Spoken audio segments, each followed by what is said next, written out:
Very good evening to you. Thanks for joining us on the Tuesday edition of the show. I'm Yemi Adebayo. Well, tonight on the show, we will be talking about the fast approaching African Cup of Nations. Of course, we will be talking about the teams that have unveiled their squads. We will be showing you some of the venues where the matches will take place. And of course, we'll also be talking about our own Super Eagles of Nigeria, especially extraying the provisional squad list released by Coach Chelle. We will also take a look at the things that have happened over the weekend in the Nigeria Premier Football League. And again, we will also take a look at the English Premier League, some matches currently going on. And of course, we'll give you a slice of basketball all for you on the show tonight. That's the menu. We urge you to sit back, relax, even as we take you on the trip across the money-spinning world of sport. Let me quickly introduce our guest in the Lagos studio. Kehinde Idris joins me now. Kehinde Idris, greetings to you. Thanks for finding time to be with us on the show. Good evening to you, Yemi. It's good to be here, and always nice to join up with the show, and also looking at what the menu have got, the African Cup of Nations, where as of the end of the Cup of Nations last year, interviewing a lot of people right on ground, they said, with the way Nigeria had performed, come back to Morocco, come next year, which is this year now, and come and win the AFCON. But with the way it's standing, it's looking tough already. But, the menu is rich. NWFL is back, and we're already enjoying from match day 1. Want to see match day 2, MPFL, and others. All right, MPFL and others. As you already know, it's a two-man show. My colleague Austin Okonakman, suited and ready as we go along on this ride. What a greetings to you, and of course, everyone joining us on the show tonight. Always an action-packed world of sports. I'm trying to, get back into my groove after missing the show last week, still battling a bit of cold, but I'll try to, do this one with a bit of the energy that I'm known for, and the passion that I have for football in Nigeria. So, with 19 days to go to the 2025 AFCON, I saw a Super Eagles preliminary list. Kehinde Idris, Nigerians. If there's anything I'm thanking my God for, is that I have the history of football in Nigeria in the 80s. Didn't really witness it because I was a boy, but that I lived and saw football in Nigeria in the 90s, early 2000s. I thank my God for my life. I never thought a time would come that we'll be getting ready to go for AFCON. 19 days to go. NFF, Eric Chelle, 55 players. Like we are calling people for screening to go for Principal's Cup.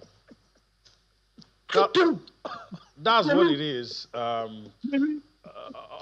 Austin, well, we didn't put this on the front burner, but you have put it on the front burner, so you have to calm down, Austin, so that when we get to that point, we can let it all out. And I really thank you for starting by setting the tone.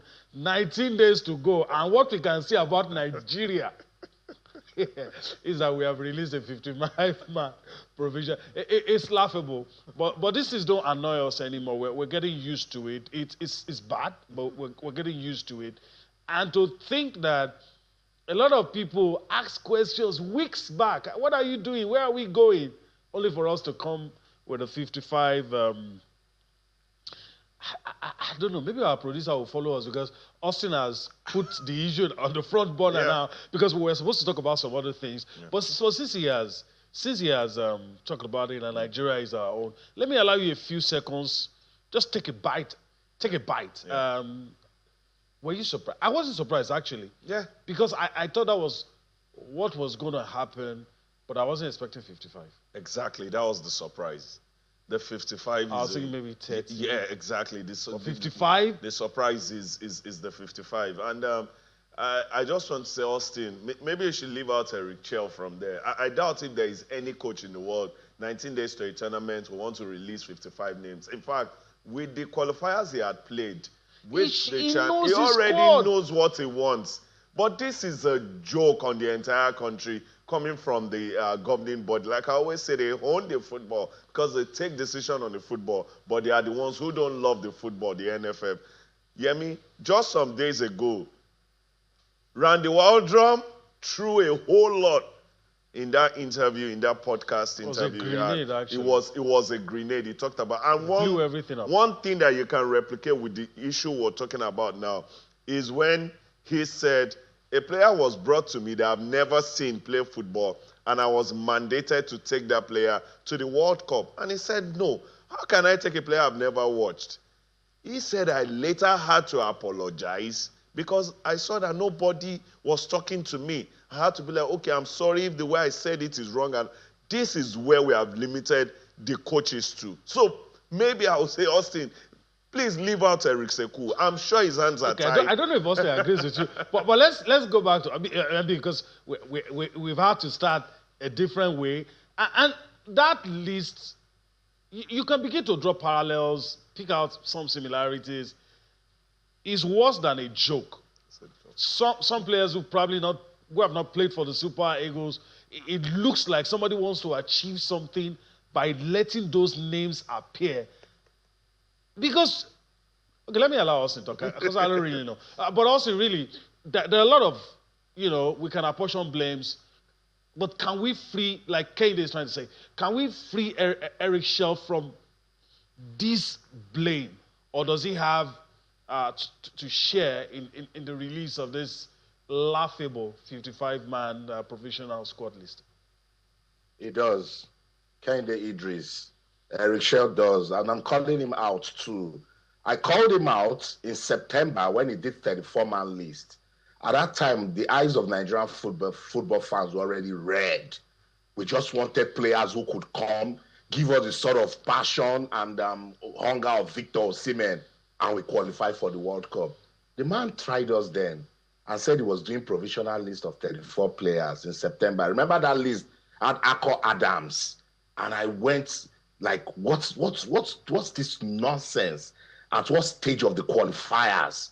What is the whole point of this preliminary list? That you will call the 55 of them and say, kickball, let me watch you, and know who to pick to make the 28 man list. It just tells you that we're just clueless. And why I blame Eric Chelle? When you're taking this sort of difficult job, you see now he has not qualified for the World Cup, which was a major target. Now the pressure has doubled. So you didn't qualify for the World Cup, so go and win us AFCON. Because we got close to winning it last time. So if I'm going to take this sort of pressure, I will sit up and tell people, back off and let me do my job. You have to be in control. He's a young man. He has come into the job now. He's in a CV that he has coached the Super Eagles of Nigeria, and he did not do badly. He hasn't done badly. Let me state that. But you have to be in charge. You need to show that you are the boss. Particularly when you're dealing with these elite guys. Particularly when you're dealing with players that we are seeing all days of our life now with our football, that they are not playing with the hunger that we know Nigerian footballers to play with. Particularly now that our football is in a state of emergency, we just want to win. You have to sit down with these NFF people and say, now I understand action and consequence. The Nigerian people are not happy with the state of their football. The Nigerian people are hurting that we couldn't qualify for the World Cup. And NFF, you know that was all on you guys. So can you let me do my job now? If they are not agreeing because they are your employers, stand up and leave. Come to the media. I don't know why people are scared to come out to the media to say the right things. Yemi and Kende Idris.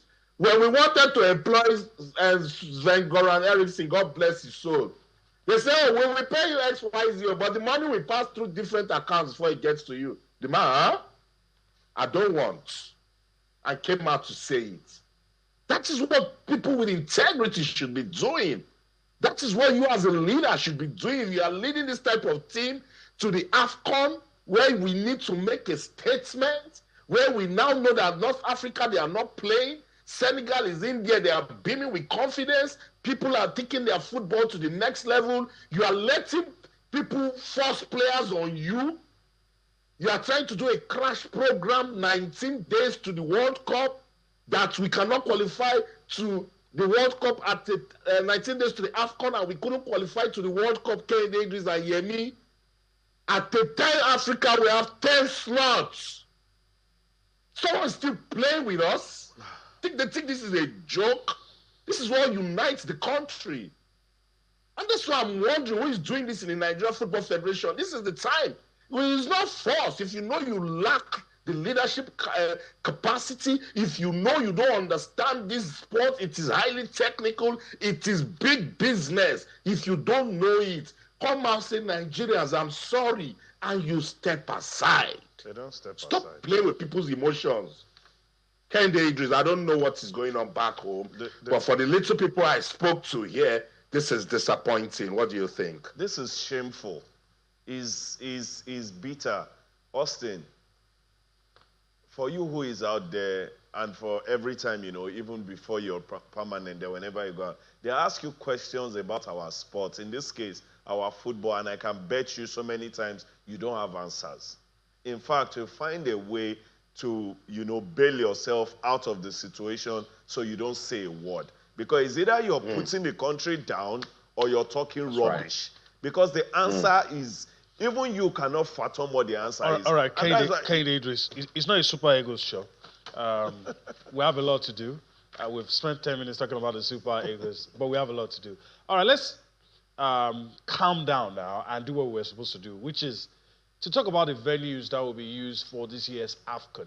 I'm going to go across in a bit, just to reel out those venues, talk about the teams that have unveiled their squad, talk about managerial changes, a lot of things that have happened, and highlight some of the teams. So I'll just go across now and talk about some of those things. You already know that it is 19 days to go. We said that at the beginning.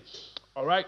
So let's talk about it. In the city of Rabat, there's a 69,500 capacity stadium named Complex Sportif Prince Moulay Abdallah, and it will host Group A matches, round of 16, quarterfinal, semifinal, and the finals. One of the venues, main one to be precise. That's another 21,000 capacity stadium, also in the city of Rabat, and of course it will host all the matches in Group C. It is the third annex Olympic Complex Sportif, also in Rabat.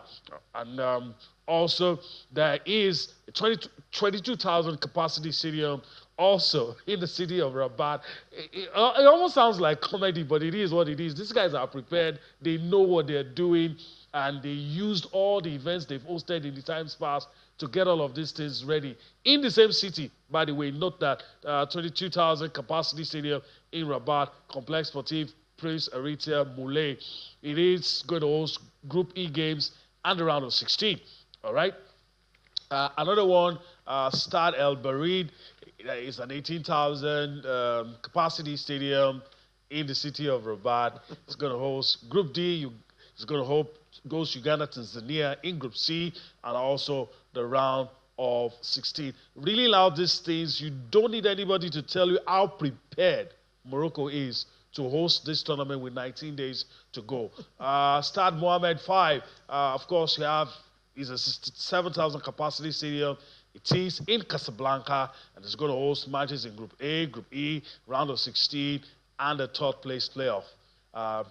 That stadium, Grand Stade Agria, of course, in the city of Agadir, it is the 45,480 capacity stadium. It's going to host games in Group B, Group F, round of 16, and in the quarter final. Complex Sportif de Fes, it is in the city of Fes. It's a 45,000 capacity stadium. It's going to host all of the Super Eagles Group C games, and of course a round of 16 Group C, a round of 16 game. In Marrakech, you have the Grand Stade de Marrakech. It is a 45,240 capacity stadium. It is in the city of Marrakech. It's going to host games in Group B, Group F, round of 16, and one of the quarterfinal matches. In Tangier, you have a 68,000 capacity stadium. Of course, it's going to host matches in Group D, round of 16, quarterfinal, and the semi-final match. All right. So these are the venues that will be used at the Cup of Nations. Let's quickly talk about the teams that have unveiled their final squad. I'm tempted to keep talking about Morocco, but of course it's not a Morocco show today. Teams that have unveiled their final squad, teams that know what they're doing, who are ready to compete with 19 days to go, and it's obvious Nigeria is not one of them. South Africa, DR Congo, Cameroon, and Egypt. These 4 African countries have done the needful 28-man list, and of course, ready for the competition. Also, let's talk about countries that have had to make decisions, things not going the way they wanted, and they said, no, we're going to make changes, even though it's few days to the competition. Teams that have changed managers ahead of the AFCON. In Cameroon, Marc Barres is out. David Pagou is in Tanzania. Ahmed Suleiman is out. Miguel Gamondi is in. In Zambia, Afram Grant, of course, is out. And Moses Shishone is in. Zimbabwe, Michael Nies is out. And Marian Marinka is in. These are the teams. And for Angola, Pedro Goncalves is out. Patrice Bomo is in. These are 5 countries that have made changes, and I'm hoping Nigeria will not be on that list anytime soon. All right. So those are the teams that have made changes. All right. It's time to really talk about some teams, and there's no better team to talk about than the ones that have released the squad, which shows that they're ready. I'm going to quickly yield back to Austin, but the thought that came to my mind while I was reeling out those things about Morocco was that it looked like they pulled a heist in our faces. They showed they've been preparing all along to host the World Cup, and it was like a 20-year, 25-year plan. It looked like they were grabbing a lot of things. But now all the pieces are on the board. It was like a chess game, and they're ready. And it is a template on how to do things if you're serious. That's it, Yemi. That's it. That's what it means when you have the will, and then you have the people, the right people, putting the right people in place matters, and then you've got visionary leadership. Let's not forget, this is a 15, 20-year plan led by the king himself in Morocco. Yes, they've put in money, and it was holistic. It wasn't just about men's football. They said, okay, first, let's go to the grassroots, develop the academies, pump up the interest, be able to weigh the passion and make it a culture. And then they got into infrastructure. And then they tapped into that regional developmental plan I was always talking about. They said, what's next? They said, bring in the women. Yes, let's make our women solid. Back-to-back AFCON finals. They've qualified for the World Cup. At this time, they were not talking about the men. No, don't put pressure on the men. That's okay. So what are we now doing? I need to butt in because we need to go on a break about now. We're going to go on that break, but just let our viewers know that when we return from that break on our DSTV platform, you will be on to Inside the Niger Delta with Mahmoud Yakuya. But on all our other platforms, many of them, you'll still be with us. We'll still be talking about sports, most especially the upcoming African Cup of Nations. Let's go on that break. We'll return for more on Sports Tonight.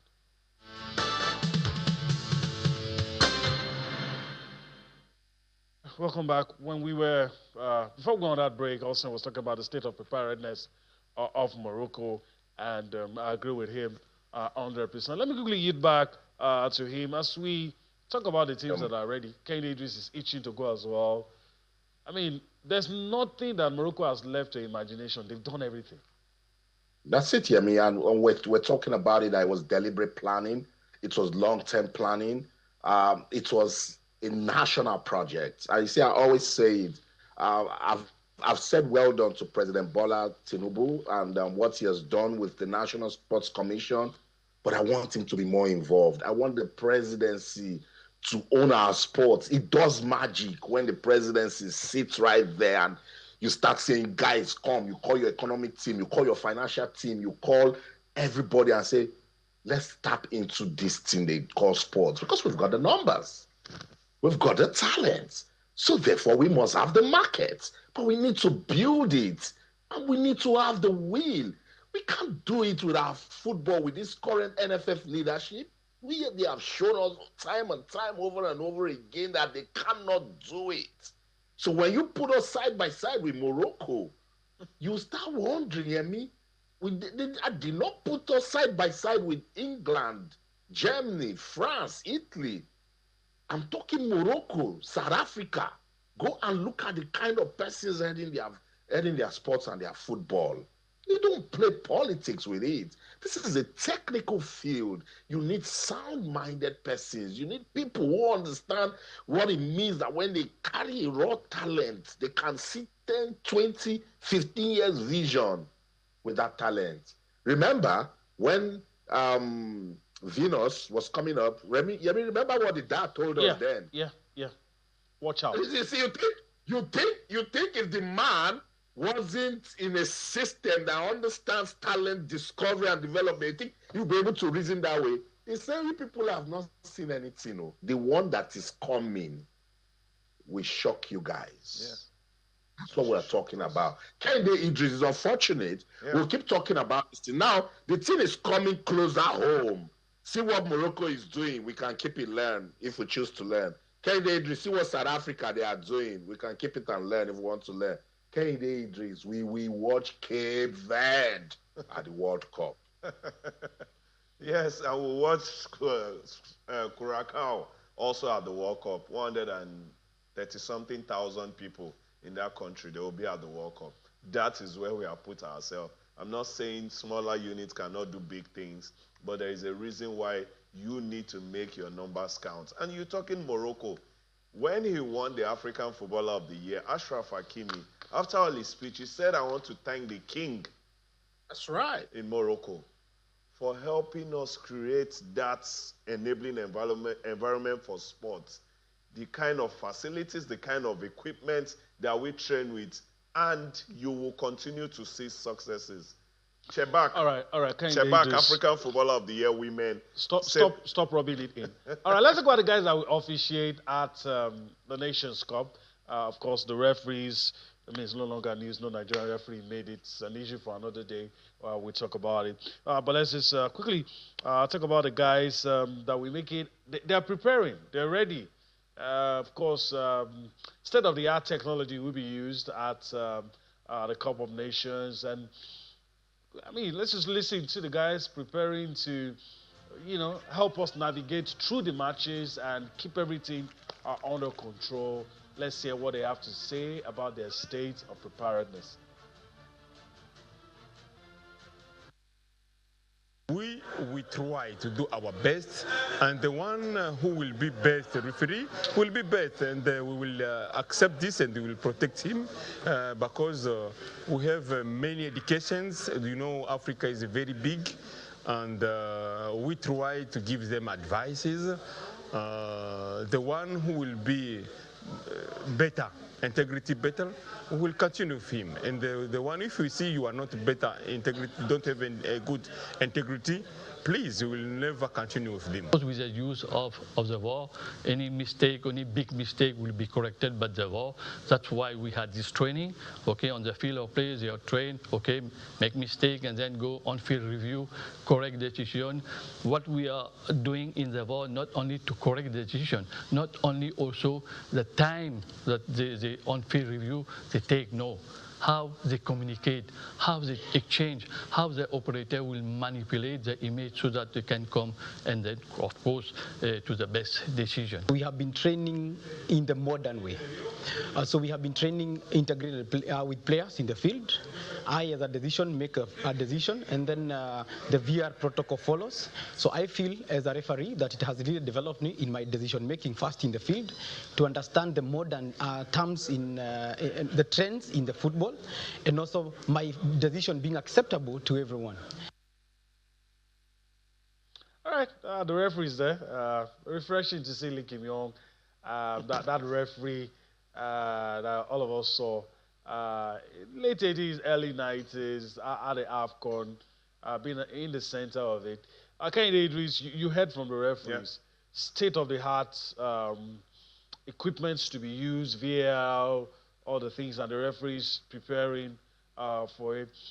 In fairness, I don't think, maybe apart from the 2000 Nations Cup where we felt robbed here in Lagos, but there haven't been serious refereeing errors so far. But this one gladdens my heart because of what they're trying to do. Their, standard best practices everywhere is what they want to follow, and I think it's good for the AFCON. In fact, after the Côte d'Ivoire 2024, CAF, the referees in the tournament were kudos at the way they use VAR. VAR had a lot of backlash, I remember us joking when we were watching those games that the English Premier League referees should go and learn from African referees, the way they interpreted. Everybody said it. It wasn't just an African thing. It was the performance of the referees and then in the swiftness. The decisions weren't taking time. You see it in real time again and before again. You take their decisions. And I think this time, they are taking it another step. Morocco wants to host a Nations Cup that will be talked about for centuries to come. I don't know if they will host another one in no time. But this one, they want to kill, they want to finish the work. And today we see referees with talkback. We see referees with a lot of gadgets to help them, navigate through. Because it's a crazy, crazy job where you have to take decisions that can turn an entire nation around and turn an entire nation against each other. So you need to be impeccable with all of your decisions. And that's why they are bringing in all of this. VAR will be used, but how does VAR really does help the referee, the screens around, the talkbacks and all of that. So we want to see how but already CAF have handpicked the best referees around the continent. Now you're headed with technology, with what you are able to do. Let's get a good tournament. We got a good referral from the last Nations Cup, and now want to even take it to another step. So referees are very important, and yes, we're already getting the best to officiate games, and want to have the best of game in Morocco. All right, let's move on now, and we're done with the Nations Cup. Let's quickly talk about the Nigerian Women's Football League Match Day 2. I'm going to go across in a bit to talk about. But Kendrick, let me quickly get your thoughts. You talked about how exciting Day 1 was. Yeah. So what are you expecting to see? Yeah, I want to see the excitement go on. I want to see disrespect. When I mean disrespect, away teams go and gather all points. Last week I was talking about Nasarawa Amazons. Just the way, Nasarawa United are also holding their own in the men's league. And I say kudos to the Nasarawa state government with the way they are going. But for Lagos team, super happy. Danas and also Robo Queens. Danas first, Robo Queens in third. And we want to see if they continue in that state. But for Remo Stars ladies, with what they gave us last season, going all the way to the Super 6, I think they are a team to talk about. But the blockbuster game that resumed our league, Bayelsa United versus Edo Queens. This is what we live for. Bayelsa Queens versus Edo. I understand. So, want to see top games like that and fantastic players, go up against each other. All right, interesting. So, Match Day 2, Kadris has talked about a few of them, but in Group A, Ikiti Queens up against Adamawa Queens, Ibom Angels up against Peseta Queens, Edo Queens up against Heartland Queens, Rivers Angels take on Niger Rattles in Group A, Match Day 2. It's going to be tomorrow. Let's go to Group B. You have more teams. FC Roll Queens will be up against Confluence Queens. Remo Stars Ladies will try on Abia Angels for size.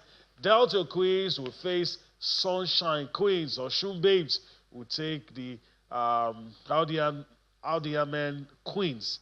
Dallas ladies will take on Nasarawa Amazons. So these are the matches on match day 2, Group B, and Group A. Let's take a quick one from Austin, match day 2. I don't know if you're excited. As Kennedy is, yes, he hasn't allowed me rest. Says match day 1 was very, very interesting. I don't know if you are on that page as well.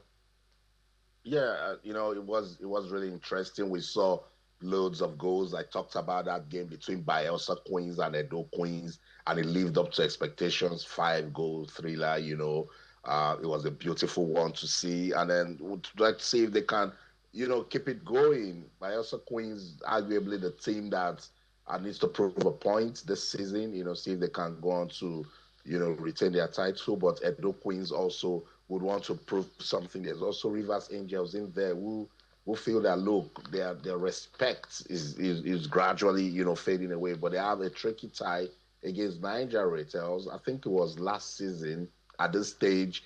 I think match day 2, match day 3, 4, 5. We're seeing some interesting results from the small game. I love oddity.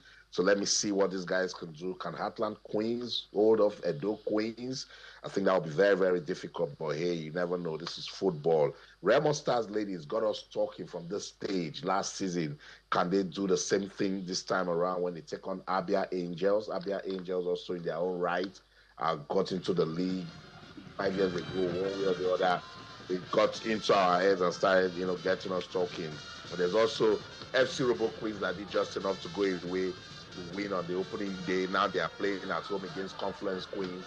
What can they do in that one? We'll also wait to see. It will definitely get us talking. But this was the game I was talking about.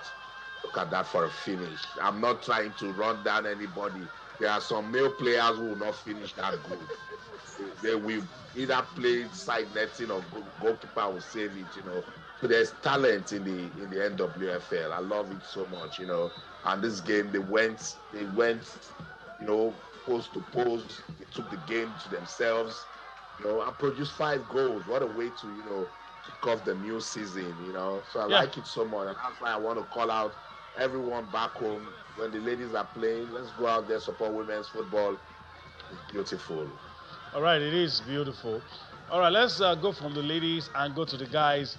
Some rescheduled matches to be played. We're going to talk about what happened over the weekend, but let's quickly show you some rescheduled matches and you understand the teams that are and where on the continent playing their matches. Of course, Rivers United will take on Carlo Pillars, Shooting Stars will take on River Stars. You don't want to miss these 2 matches for any reasons. It's going to be very, very interesting. But let's quickly go back to what happened over the weekend. Let's quickly see the results. There you have it. Kodu City beating Abia Warriors by a lone goal. Warri Wolves defeated Nasarawa United by a lone goal as well. The Aba Elephants, of course, beat Rangers International 2-1 in the Oriental Derby. Kum Khalifat defeated Plateau United 2-0. Shooting Stars had a slim 1-0 victory over El Khanabi Warriors. Barawa FC defeated Kwara United 3-2. Bayelsa United and Katsina United settled for a 1-1 draw.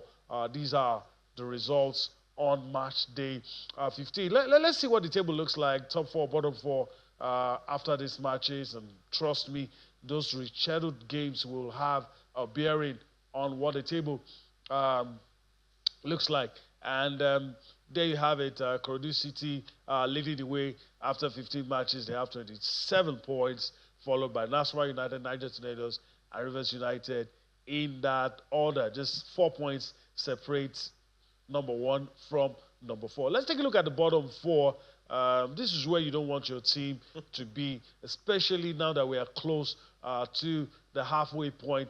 Benel Insurance, of course, leading the way from 17, and Barao, followed by Barao, SC Plus United, and Kano Pillars. Kate Idris, let me quickly come to you. We really don't have much time, but I mean, your thoughts over the weekend, matches played, your thoughts, what were the games or results that stood out? Yeah.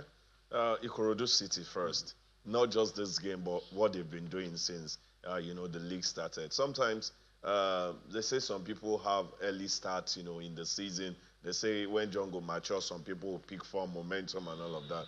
Ikorodu City are giving themselves a very, very good head start.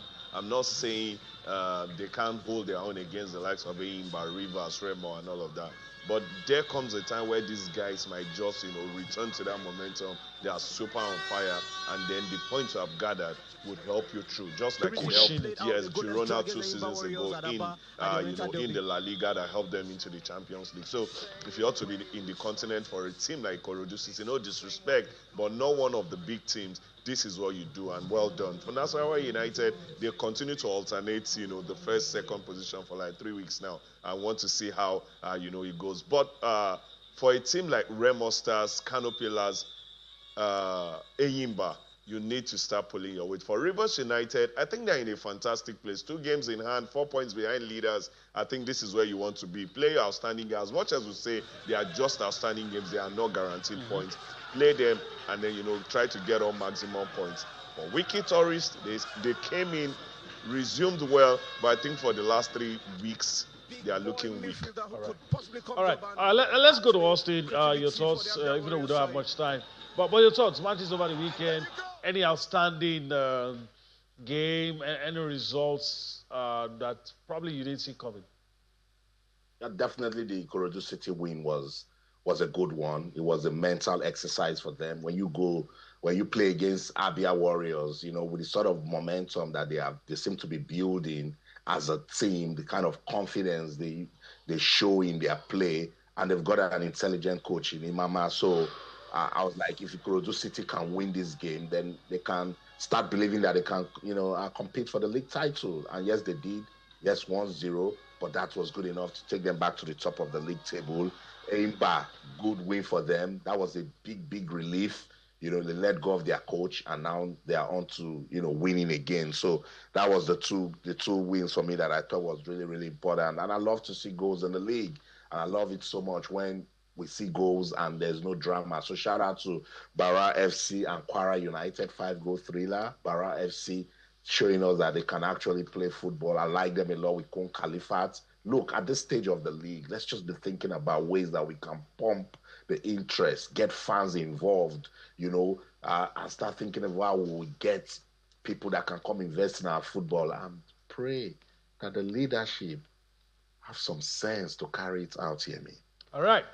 I echo that. Some sense to carry out all of these things to make our football admirable. All right, so also be on standby to give us live updates from the matches going on. But let's tell our viewers, we have reached that period in the English Premier League when the games are coming thick and fast. So we're going to be having midweek matches.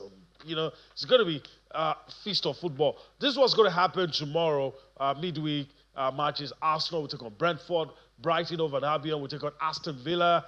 Burnley will take on Crystal Palace. Wolverhampton Wanderers will take on Nottingham Forest. Leeds United will take on Chelsea. And, of course, Liverpool will take on informed Sunderland. So it's going to be interesting to see what happens in that one. Also, give us a quick update on the matches currently going on before probably we listen to Mikel Arteta and, take a stab at some of these matches where we think the pendulum will swing. 54 minutes played in that game between Fulham and Manchester City. And it's Fulham 1, Manchester City 4. Erling Haaland became the fastest player to reach 100 goals in the Premier League. 111 matches, 100 goals, hear me? That guy is not human. He's not. Nothing anybody would tell me. He's not. He's not. He's not. Test him for the alien DNA. I've been saying this thing since. And people are asking, what are you talking about? So, yes, Erling Haaland created history right there. The game between Newcastle United and Tottenham, 26 minutes played, and it's still goalless right there at St. James's Park. AFC Bournemouth 0, Everton 0. Those are the updates. But, man, I just can't stop talking about Erling Haaland. And his teammates, they're making it, look good for him at the moment. Fulham 1, Manchester City 4. Okay, ladies, quick one on Erling Haaland. It appears like Pep Guardiola knows he has a massive weapon and is using it. Yeah. You know, Fabio Capello has accused Pep Guardiola of complicating things, and a lot of pundits have said that in times past is overthinking, is complicating things. But in this troubled period, I think Pep Guardiola have settled for making the easy choice. Yeah. Unleash the weapon you have. And you have a very little one. Erling Haaland is a little weapon. You need to really do that. I can remember the words of Ibrahimovic. He said, you have, a Ferrari and you drive it like a Fiat. Don't do that. That is what Pep Guardiola is not doing. Unleash Erling Haaland every game. As long as he's fit, let the man do his job. And yes, you can say they overthink coaches. Today, so many things come into football that you need to take a lot of things into account. But trying to keep it simple sometimes might just be your best bet. And whenever Haaland doesn't perform, you see how he tells. That is why sometimes he tries to not really be all dependent on Haaland. But you can't take it away. Anything that's got this man will play in and around, his strengths. And Erling Haaland, he continues to deliver. He's not the best when it comes to flip feet and all of that. But you see that goalpost, Erling Haaland knows That's where he lives. He knows how to talk. Quick one, Austin. Do you think Manchester City are title contenders? I just need a quick response. I'll go to Kehinde Idris, then we can bounce it around. Do you think they're title contenders? Absolutely, Yemi. Absolutely. This is just week 14, and they're second on the log at the moment with 28 points. You think that's far off from the leaders, Arsenal? I'm just the guy of 2 draws. Just 2 draws. I know. Come back, let's talk. I know. But you see, the shaky start. Yeah. And I'm putting them in the same box as Chelsea, even though both of them are up there. Yeah. But the shaky start, a lot of people feel that period might repeat itself in the course of the season. I'll tell you, reason why Man City, Chelsea are said to be properly in the title race is because it's Arsenal leading. Arsenal over the years has shown that they bottle lead, they cave in when it mattered the most. So when you have, top teams like Man City and Chelsea bringing down their neck. If it were to be Man City in front or Chelsea in front at this time, just like with Arsenal, we'll say it's almost looking like these guys will go all the way. But it's Arsenal. Up until Arsenal does it, as in go all the way and win the league, nobody can trust them. And that's why Man City is most definitely still in that race. And Pep said it last month. It's still November. Nobody wins the league now. Yeah. And there are going to be a lot of matches. Till we get to March where there's going to be another international break. All right, Arsenal will be taking on Brentford, and of course the Arsenal manager Mikel Arteta. He's been saying a few things. So let's quickly listen to him. We'll come back for our closing comments as we prepare to wrap things up. That's an opportunity tomorrow at 7:30 p.m. Everybody, 7:30 p.m. kickoff to be at the Emirates, bouncing and putting energy to win the game. That's the opportunity that we have tomorrow, 7:30 p.m. Like animals, everybody at the Emirates to go again and beat Brentford. That's the opportunity. No, because our motivation comes from preparation and how we prepare for every game to try to be better than the opposition. And where we are in the league and what we are doing, I don't think we need any more motivation than that. All right. So the Arsenal manager, Kehinde Idris, as we prepare to go, do you agree with everybody who feels there's something different this season? Do you think so? Most definitely. There is something. Is it the defense? It's not the defense. I think everything is the depth and then the hunger. I think both are meeting at a level where it's so high you cannot ignore it. And we'll see how it goes. Like they say, going all the way is what makes you a champion. But when you see signs of a champion in the making, then you can still say. But you're still referencing them bottling it. Of course, because it's Arsenal. It's happened over and over again, and they need to prove people wrong. Okay. Also, will give us an update now. I'm told something has happened between Manchester City and Fulham. Then you can give us your thoughts on whether you still think the Gunners will bottle this. It's Fulham 2, Manchester City 5. Yeah, that's the update. And guess who scored in the 57th minute? Super Eagles midfielder Alex Iwobi. But let's see. Can Fulham fight? Can he put up a late fight? I think it's going to be very, very difficult. But hey, that's the update. Fulham 2, Manchester City 5, 7 goals already. Wow, I mean, it's going to be a long, long season. Can Arsenal win it this time around? Yes, it's a different Arsenal team. They have started off so well, but that's not the story because we've seen them start so well and it doesn't work. But I like the fact that now, no Bukayo Saka, they've gone on to win the game. No Odegaard, they've gone on to win matches. No Gabriel, they've gone on to win. They just need to really understand. So you've asked what changed. I have my friend who is a youth coach at Arsenal, and he said, when I was talking to him one day, I said he's so sure that the board called the players and said, from Declan Rice down, all the new players, before you came, see our balance sheets. Now that you are here, see how much money we have spent. That's the motivation, you hear me?